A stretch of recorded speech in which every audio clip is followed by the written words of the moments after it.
Жастар, бәріңе сәлем. Бұл видеода өзімнің камерам жайлы айтам, жаңадан алған. Осыған дейінгі видеода Fujifilmдарды сатам деп айтқан едім. Саттым, үстіне ақша қосып, осы камераны алдым. Камера мені қазір түсіріп тұр. Алғашқы распаковканы әдемі қылып қазір көрсете алмаймын. Өйткені Қытайдан алғыздым, объективті де, камераны да. Посылканы ала салған күйде тез-тез ашып, ішінде сау жатыр ма, жағдайы қалай көруім керек болды. Бәрі дұрыс шықты. Посылка әдемі келген екен, пломбаларын өзім шештім.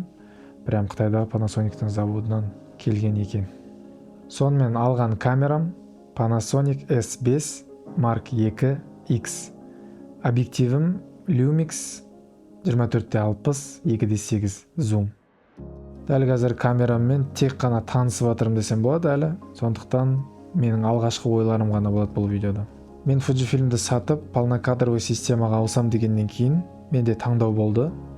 Олар Canon, Nikon, Sony, Lumix еді. Камерамның экраны откидной. Осылай өзімді көріп тұрып жаза аламын видеоны. Маған вообще непривычно. Вообще кайф мынау. Неге Canon емес? Өйткені RF Mount Canonның жаңадан шыққан байонеті жабық деуге болады толықтай. Олар басқа компанияларға рұқсат бермейді объектив шығаруға өзінің байонетіне. Кейбір бірен-саран объективтерге ғана рұқсат беріледі. Ал мен болашақта әртүрлі компаниялардың объективтерін тағып көрсем ба деген ойым бар. Ал Canonмен оны жасай алмайтын сияқтымын. Ал бірақ жалпы Canonды өте жақсы, мықты камералар жасайтын компания деп айта аламын. Кез келген жағдайға, кез келген фокусный расстоянияға оларда объектив өздерінен де табылады. Panasonic бүкіл камералардың ішінде стабилизациясы ең мықты деуге болады. Ол және байқалады кәдімгідей. Fujifilmда менде мүлдем болмаған еді стабилизация, объективінде ғана болған еді.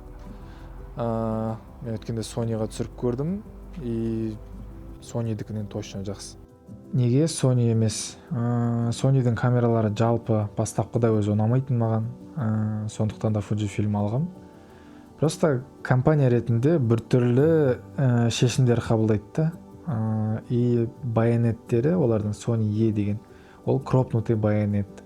Ішінде матрица өзі әрең сыйып тұр да оның. Болашақта стабилизациясын олар қаншалықты жақсартқанымен, ана байонеттің ішінде жақсы бір стабилизацияға жете қояды деп ойламаймын болашақта. Просто олар слишком распространенный былай қызық емес деуге болатын шығар. А так былай алмауға бір олар жек көруге қатты бір себеп жоқ. Даже енді ғана фото-видео түсіріп, қандай камера алайын деген адамға Sony ал деп айтушы едім. Сол дұрыс не болады. Басқа видеографтарда мен түсінетін шығар. Sony ала бер деп айтушы. Качество сборки жақсы деп айтуға болады. Әзірге камерам жаңа, бірақ мына жанындағы HDMI микрофонның входтарына арналған жердегі крышкалары жұмсақ бір резинкадан ғана жасалған сияқты, бір хлипке түсіп қалатын сияқты болып тұр. Білмеймін, қаншақты ұзаққа шыдайтыны. А так, объективте, камерада өте жақсы жиналған. Болашақта клетка алатын шығармын мына камераға, солай жоспарлап жатырмын. Неге Nikon емес? Sony мен Canonды таңдаудан шығарып тастағаннан кейін Nikon Z5 екінші поколениясы мен осы Lumix-тің арасында өте көп қарадым жаңағыдай. Мына Lumix-тің орнында Nikon тұруы әбден мүмкін еді. Және де Nikonның жаңадан шыққан Z-mount байонеті өте қызық болып көрінді маған. Өйткені Sony'дан жаңағы переходник бар. Sony'дің объективтерін тағып, автофокуспен қолдана беруге болады деген сияқты. Олар Red компаниясын сатып алды, кинокамера шығаратын. Болашақта өте мықты, жақсы камералар шығарады деген ой болды, сондай сенім. Бірақ сонда да Nikonға білмеймін, сенім жоқ. Компания ретінде доверие жоқ та. Мен оларды көп қолданып көрмегем, олардың материалдарын көп көрмегем. Білмеймін, просто жүрек о жаққа қаламады, жатып жүрегім оны қаламады. Болды. Lumix-ті алдық. Lumix-тің автофокусы жайлы айта кету керек.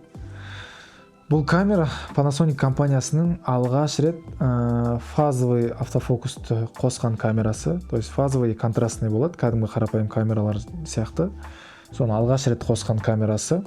И автофокус жақсы тречь етіп тұр. Қазір мен өзімді көріп тұрмын, көзімді ұстап тұр камера, жақсы. Бірақ как только любой режимда 25-30 емес, жаңағы 50-60 кадрға қойған кезде фазовый автофокус істемей қалады. И контрастный автофокус ғана қалады. То есть баяғы Panasonic-тың осыған дейінгі шыққан камералары сияқты болып қалады автофокус. Ақырын и неточный, біртүрлі болып қалады в общем. Мен әлі толыққанды айта алмаймын, конкретно былай істейді деп. Бірақ уже байқалады, мен ары-бері сынап көріп жатырмын, адамды түсіріп, заттарды түсіріп.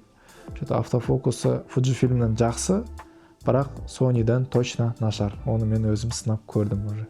Автофокус бойынша Canon мен Sony ең мықты деп айтуға болады.